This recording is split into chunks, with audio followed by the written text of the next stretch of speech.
Chapter 23. David. I thought Colin... That's not Maya's voice at all. I'm gonna stop with the voices because I'm losing my voice.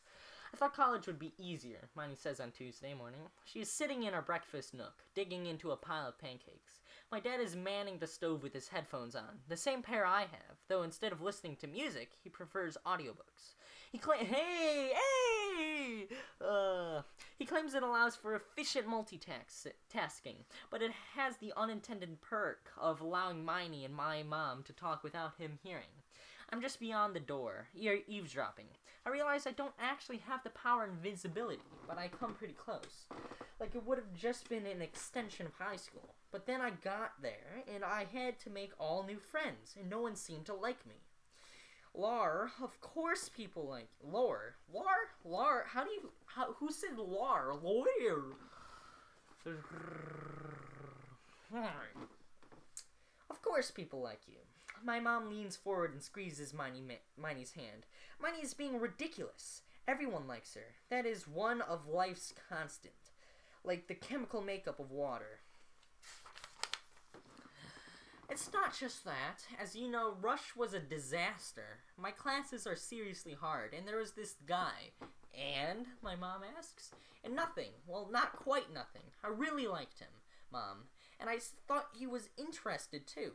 And so I saw him out one night, and I, basically threw myself at him in front of everyone, and he made it super clear he wasn't into me at all. It was beyond embarrassing. Plus, I don't really have any friends. Not real ones yet, anyway. It just feels like college is one rejection after another. Maybe I picked the wrong school, or maybe I'm just a big loser. Who are you, and what have you done with my daughter? One guy doesn't like you when you come running home, my mom asks. He's obviously an idiot. He's actually super smart, Mom. He was my physics tutor. I was the idiot. Miney puts her head down on the table, and my mother strokes her hair like she's a small child. I think she might be crying, but I can't tell from here. That's why you've been moping all of this time? Little D, you scared the crap out of me. Stop lurking. Miney screams when she notices me. Darn new clothes and their crinkly sounds. My khakis were much more inconspicuous.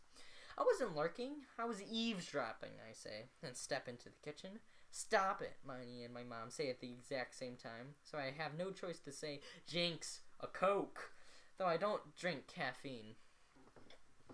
Maybe we should talk about this later, my mom says, and Miney nods. I wonder what my dad will say when he finds out that Miney needs a physics tutor. Since last summer, he has been putting a lot of pressure on her about college. He's adamant that she major in something useful, like math or biology. Before she left, that's all he could talk about. How Miney needed to understand how much school was going to cost my parents. That she better finally figure out what she was good at. That she should stop wasting time putting on makeup and instead apply herself in these sciences, like I did. Anyone can be prime king, but not everyone has the opportunity or the capability to learn from Nobel Prize-winning geophysicist, he would say. And Miney would look him straight in the eye and say, I was homecoming queen, actually, and some parents would be proud of that. I stayed out of it, though it's not quite true that anyone can be homecoming queen or king. I certainly can't. Miney might not be the best person to talk to about quantum theory, but she's a genius in her own way. I just want to say I love you guys, and I'm so lucky to have the two bravest kids in the world. And sure, you both make mistakes, but please don't let anyone or anything ever make you feel small, okay? Either of you, my mom says, and stands up and kisses both me and Miney on the tops of our heads, and she makes her way to the sink. My mom likes pep talks. It's kind of like her thing. Statistically speaking, it's unlikely we are the two bravest kids in the world, I say. Just say I love you too, Mom. My mom calls over her shoulder. And I have no idea how one can feel small. I assume I feel exactly proportional to my size. Miney kicks me under the breakfast table. I look up and she's glaring at me. I love you too, Mom, I say. I pull my car into the parking space at exactly 7:57 a.m., which gives me 1 minute to gather my backpack and head back toward the school entrance. I'm back on school, which I realize in the aftermath of slipping over the edge last week is even more important than usual. I need to stay focused, follow my routine, find my peace in its rhythms and repetitions. My playlist is ready to go and I slip on my headphones, as I always do when I exit the car, which is why I don't see them at first. The football team lined up in the parking lot, a wall of solid meat. Could it be a coincidence, I tell myself. They might not be waiting for me, but I free ear it just in case I need all my sensory abilities. Chucker, Joe Mangino says, or is it Sammy Metz? I can't tell them apart without my notebook. To me, they both look like the hanging slabs of an unidentifiable animal you'd find in an old-school butcher shop. Cold and pasty white, where the fat is. This guy is more like rodent-like than porcine. Porcine? We wanted to chat with you. Say hi. Hi, I say, and then instantly regret it. A stupid reflex. So it's no secret that we want to beat the bleep out of you. Meat Boy. That's the perfect name for him. Meat Boy says. And I find myself not nodding along because he's right. It is no secret. Though I thought they wanted to do worse. I thought they wanted to kill me. Don't worry, we're not going to do it here or not right now. Just wanted to remind you, in case you had forgotten. Keep on your toes. I haven't forgotten, I say. Look up and spy Kit coming out of a car one row over. I wish she had been a few minutes earlier, which is something I've never wished before. Since I like watching her walk into school each morning. Not strictly a necessity for my routine, because she's only time about 3 out of 5 days. But like the lunch lady remembering to wear her hairnet, or when my phone switches to track 2 when I round the corner to my locker. It means good things. I keep walking, but Meat Boy stops me with a bump to my shoulder. There's a crowd now. Justin and Gabriel are there too. Just behind the throng of football players, all in the middle of the parking lot. Hold on a second, Meat Boy says, and the crowd moves around him to form a semicircle. I don't know how they do it. No one says, gather around, or you stand here. It just happens organically. Like they can smell something is about to happen and want front row seats. You haven't been excused. Do we really have to do this? I ask, annoyed, because it is 7:59 and I haven't allotted for this pit stop. I will be late. I don't like being late. I will also have to find a way to walk through this crowd, and I hate crowds. They feel like putting on a turtleneck or a shirt with a collar, both of which are barbaric interventions. Say it! Say, may I be excused? I look up at him, confused. Why should I ask to be excused? I don't need a hall pass to go inside the school. He's not a teacher. We are equal of authority here. Oh. The feeling comes before the understanding. Something sneaks its way into my body, weaves its way around my intestines. I recognize this cold ache. This is what all of middle school felt like. I want nothing more than to put on my headphones, walk inside, and get back on track. Forget this delay. Wipe this encounter away with an eraser. And then I see Kit and her 2 friends, whose names I always forget, and who I think of as Kinched and Hippie. They join the crowd, curious to see what's going on. Hey, Tard! Say, may I be excused? Come on now, you can do it. Leave him alone, Kit says, and my stomach clenches. A sharp cramp that feels like someone kicked me in the gut. Sweet, sticking up for your boyfriend, Meat Boy says, which gives me a quick frisson of pleasure. He referred to me as Kit's boyfriend. Her boyfriend! But then I see Kit's face, which has closed like that day I told her she was a good driver. And now I want to kill Meat Boy. Kit looks happier with her face open. Get out of my way, I say. Your girlfriend is a fine piece of bleep, huh? A fine piece of arse, huh? I know from Miney that calling a girl a fine piece of arse is not respectful. Maybe because it falls under this subcategory of the no talking about a girl's weight rule. I look over to Kit, but of course I can't read her expression. Is she telling me to fight for her? To run?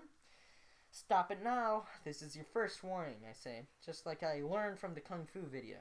I'm giving my opponent a fair chance to walk away. Peaceful resolution is always preferable to fighting. My body is humming. I could hurt them if I wanted to. and then suddenly I want to. Meat Boy is laughing. The whole line of them are laughing at me. I flash back to 7th grade, being stuck in a locker with my hair full of toilet water, and feeling the cold drops of slip down my back in slimy chunks. That smell. I think about all those texts, how I've been treated as less than for as long as I can remember. Why is being like them the baseline? Last chance, I warn, and then I take a step forward, hoping they will break apart and make room for me to pass. They don't. Today I will veer from my routine, break out of my comfort zone, as Miney likes to say. I will do whatever needs to be done. Take one for the team, as the expression goes. Oh my god, the build-up is so intense. I can't take it. Oh, there will be no getting back on track. Though, for just a second, before it all starts, I close my eyes and picture myself in school, rounding the corner of the hallway as Mozart hits D minor. And then, as I hear that perfect tone in my mind, I open my eyes and step forward one more time. I drop kick Meat Boy. I sit in the principal's office with a bag of ice on my face that smells like cafeteria food. Not one food in particular, but instead a sickening amalgamation of all of the food that they serve in there.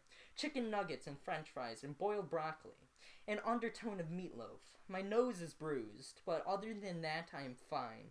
I can't say the same about the football. Yeet! What are we going to do with you? Hey, Principal Hush says. The dread had lifted with that very first kick, and with that very first crack, as if that single noise and that single motion themselves had caused all the heaviness to that makes me happy, but it doesn't. Alright. I don't know why I'm getting happy at this book. It's not even that good. It's not a good book. Books that make you feel emotions are bad. Oh. Alright. Oh. Alright. For about 7 minutes, I was a warrior, a hero, a defender of girls, or one girl, the only girl who matters. I was not David Drucker, class loser. Both of my parents are here, which means this is serious. Usually it's just my mom who comes, who hears these "what are we going to do with you" speeches. Usually they end with me promising to try harder, though I never really know what I'm promising to try harder to do. Be normal, I think.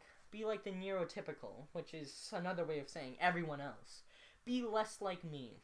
I no longer want to be less like me. I don't think we need to do anything, I say, and as I speak I realize my tongue is swollen. Someone must have snuck a punch to my mouth. I don't remember the specifics of the fight. It was all action and reaction, autopilot, no thinking. A clean, quiet brain. Later I will take the time to reenact it in my head. I figure all the sequencing, savor it a little. Immediately afterward, when my thoughts came rushing back, I smelled blood and heard shouting, and all I wanted was to take a shower, to be free of other people's bodily fluids. I was merely acting in self-defense. I even gave Meat Boy a first warning, which I thought was incredibly generous. Meat Boy? Principal Hush asks. I shrug. I have a 50-50 chance of getting his name right.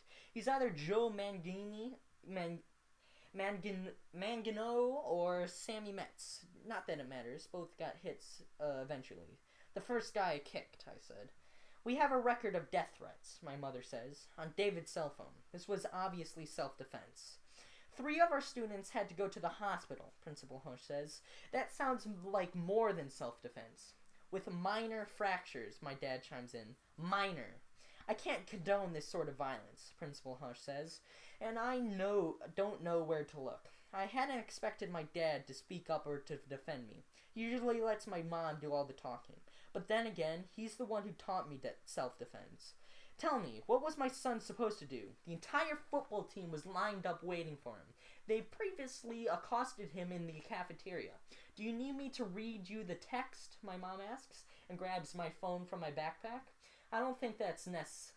You little bleep head. I'm going to kill you, my mom reads in a flat tone. Die, retard. Do us all a favor and die. She can keep going. There are plenty more, my dad says. Like my mother is reading a grocery list. Eggs, bacon, strawberries. Die, die, die. I need her to stop. I want to slip on my headphones. I want to flap my hands. I do neither. I try to appear as normal as I can while holding a bag of foul-smelling ice to a blue, throbbing nose while I think about Kit, who smells nice and whose nose is perfect. Not too big and not too small, just right. She's Goldilocks of a person. I don't remember seeing her after that first kick. Did she like it? Did me defending her?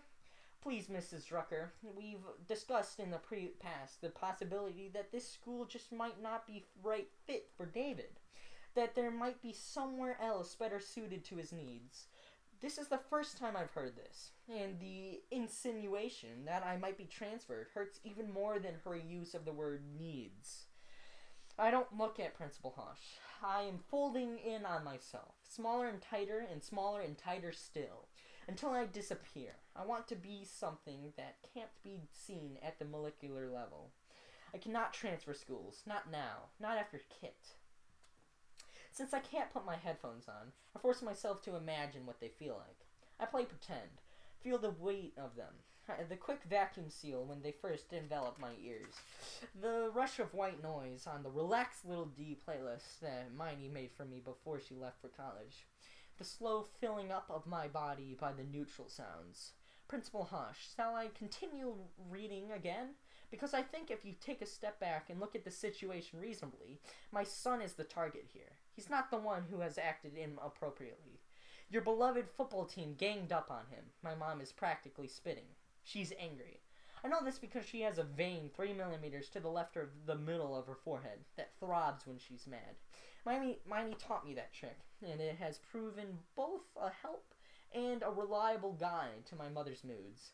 No doubt those texts are inappropriate, and we have zero tolerance policy to bullying at this school. But we do need to put this all in a larger context. There was a provocation. Are you kidding me? My mom explodes. Her entire body is shaking. My dad puts an arm around her to keep her from spinning right out of that room. The notebook was private. It was stolen, for God's sake. I don't understand what's going on here. It's your job to protect my son. But don't you see? I am trying to protect him. It's not just the football team. Obviously, a lot of the kids have trouble with David. I want to keep him safe. Principal Hush's voice is misleadingly calm. I want to float away on it, but I know I can't. I need to be here. If I don't focus, I will find myself at that school for kids with special needs, where they don't know what to do with someone who takes a course load of 5 AP classes. How will I explain in my applications that I was forced to transfer mid-junior year? I will not get into college. I will never escape Mapleview. I will be the loser everyone here expects me to be. No. Maybe he'd be better off, happier even, in an environment where he'd make actual friends. Last time we spoke, just a month ago, you said he needed to get involved in the school community. My father interjects. He's just joined the academic league, and he's doing a guitar showcase in a few weeks. He is a social skills tutor. His grades are stellar. For a moment I almost object, since I have no intention of doing a guitar showcase, and I'm not sure if I'm still part of the decathlon. Since I missed the meeting last week due to my being incapacitated and therefore unable to attend. But then I get caught on the first part of what my father said. Last time we spoke, my parents talk to Principal Hush on a semi-regular basis. Also, what social skills tutor?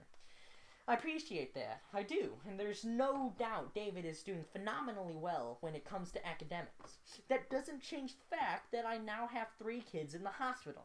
Who put themselves there? My mother replies. I keep my mouth shut. I use all my willpower not to say it out loud, to claim what is mine. No, I put them there. Kids who are socially isolated do scary things, Principal Hush says, and for maybe the first time in my life, I understand the implication. She is suggesting I'm one of those crazy people who could end up committing a mass shooting. I hate guns. You'll misunderstand me, Principal Hush, and the very essence of my personhood. I don't believe in violence, unless it's for self-defense purposes. In this case, I was provoked. I gave a first warning. I followed all the rules of fair combat. I was left no choice but to protect myself. I could have died otherwise, and I'd like you to know I'm not socially isolated, which is one of the indicators for that antisocial sociopathic behavior. I am now friends with Kit Lowell. Excuse me? Kit Lowell is my friend. We sit together at lunch every day, I say, and maybe there is a little too much pride in my voice. I don't care. It feels as good to say this sentence out loud as it did to Kit Meat Boy in the face. The concern is I don't have friends. Well, I do. Kit, and maybe Jose too, though I find the fluorescent rubber bands on his blazers to be a confusing choice. You're friends with Kit Lowell? Principal Hush asks, and even I can detect the disbelief in her voice. Yes, I am, I say, and she's friends with me too. Yeet! Alright, that's that one. That one took a while. How many pages was that? We're chapter 23, David. 183 to 194, that's 11 pages. Don't know how long it took, who cares? Alright,